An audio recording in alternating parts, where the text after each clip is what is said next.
Today, we're going to talk about something called Kakeibo. It's this amazing, super simple Japanese way to manage your money. And get this, it's been around for over 100 years. And the cool thing is, it's not really about restriction. It's more about mindfulness. Okay, but to really get why this old school method is so powerful today, we first need to look at a very, very modern problem. So let me ask you a question. Where did your money go last month? Seriously, think about it. Have you ever looked at your bank account and just wondered, where did it all go? It feels like it just disappears into thin air, right? Well, you are definitely not alone. And here's the thing, if you're not sure where it went, that might be completely by design. See, that feeling of mystery isn't an accident. The entire modern financial world is built to make spending as easy, as frictionless, and honestly, as invisible as possible. Yeah, there's actually a name for this, spendception. It's that psychological gap that opens up when you tap a card or your phone instead of handing over actual physical cash. That little bit of detachment makes it so much easier to spend money without really feeling it. Let's just break this down. When you pay with cash, you feel it, right? There's this tangible sense of loss, what psychologists call the pain of paying.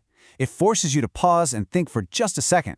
But digital payments? They are designed specifically to remove that friction, making spending fast, easy, and often pretty thoughtless. So, the big question is, how do we fight back against this invisible drain on our finances? Well, the answer might be surprisingly low-tech. It's an analog solution. And here it is, Kakeibo. Now, the literal translation is something like household financial ledger. But trust me, it is so much more than a boring old budget. Think of it more like a mindfulness tool for your money, a system to help you become deliberate and conscious about your relationship with it. And to really get why this is so powerful, you have to hear the incredible story of its founder. Because this isn't just some random system, it's a legacy. So meet Hani Motoko. She was an absolute trailblazer. We're talking about a time when women's roles were incredibly limited, and she goes and becomes Japan's first ever female journalist. Her whole mission was about empowering women, giving them the tools for financial autonomy and control. I mean, her journey is just incredible. She breaks into journalism, then starts her own magazine to get her ideas out there, and in 1904, that's when she introduced Kakeibo to the world as a tool for liberation. She even started a school to teach self-management. Her influence was just huge. Okay, so here's where it gets really deep.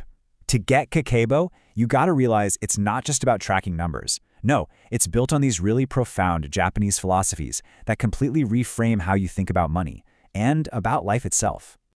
The first big idea is something called Kaizen. You might have heard of it. It's the philosophy of making small, consistent changes that lead to huge improvements over time.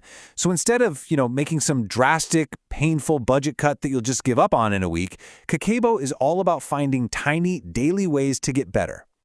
And that's the secret sauce, right? It makes change feel totally manageable. It's like a hack for our brains, which are naturally scared of big lifestyle shifts. By focusing on these little 1% rule improvements, you build momentum that adds up to seriously transformative results. Then we have two more concepts, ikigai and nagomi. Ikigai is basically your reason for being, your purpose, and nagomi is all about harmony and balance. Kakeibo helps you see money not as the end goal, but as a tool to support your ikigai. It's about finding a sustainable financial life, not a constant stressful tug of war. And this last one, this is my favorite, Wabi-sabi. This is the ultimate cure for the perfectionism that just destroys most budgets, right? It's the art of embracing imperfection. Look, you're going to have months where you overspend. And you know what? That is totally okay. It's such a powerful shift in mindset. A setback isn't a failure. It's not a reason to just give up and quit. No, it's just data. It's an opportunity to learn. Wabi-sabi allows you to look at your spending without judgment, understand why it happened, and just adjust your plan for next month. All right, so we've talked philosophy, now let's get practical. How can you actually put this into practice? You'll be surprised at how straightforward it is. The whole thing revolves around just 4 simple questions. How much money is available? How much would I like to save? How much am I spending? And finally, the most important one, how can I improve? It creates this really neat, simple feedback loop. And to keep things simple, you log all of your spending by hand into just 4 pillars. First is survival, your absolute needs. Second is optional, your wants. Third is culture, things that enrich your life, like books or concerts. And fourth is for the unexpected, emergencies and so on. And get this, The results of taking this mindful manual approach can be absolutely staggering. Practitioners report reducing their spending by an average of up to 35%. 35%! And it's not from some crazy restriction. It's just from becoming more aware. And this really gets to the heart of why this system is so effective. You know those budgeting apps that do everything for you? They kind of encourage you to be passive. Kakeibo is the exact opposite. It demands your active attention. The physical act of writing things down, it brings back that pain of paying we talked about. It forces you to reflect, and that is what actually changes your behavior.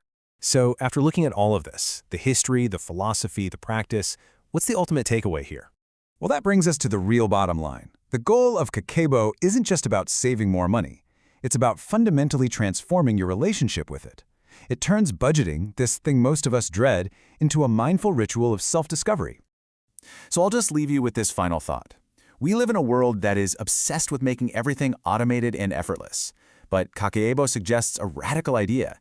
What if true financial well-being isn't about automation at all, but about paying more attention?